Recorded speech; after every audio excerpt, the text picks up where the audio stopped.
औरंगजेबची तिजोरी म्हटल्या जाणाऱ्या बुरहानपूरमध्ये लोक खजिना शोधत आहेत. छावा पाहिल्यानंतर बुरहानपूरमध्ये रात्रीच्या अंधारात टॉर्चच्या मदतीने लोक खजिना शोधत आहेत. छावा चित्रपट पाहिल्यानंतर बुरहानपूरमधील असीरगड येथे नागरिकांनी 100 खड्डे खोदले आहेत. मुघलांचा खजिना शोधण्यासाठी लोकांनी खड्डे खोदलेत. विकी कौशल यांच्या छावाने देशाला वेड लावले.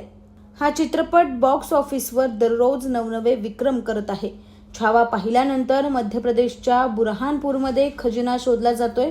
रात्रीच्या अंधारात टॉर्चच्या मदतीने खजिना शोधला जात असल्याचे समोर आले. या ठिकाणी 100 पेक्षा जास्त खड्डे खोदण्यात आले आहेत. प्रशासनाला याबाबत समजताच अधिकारी दाखल झाले.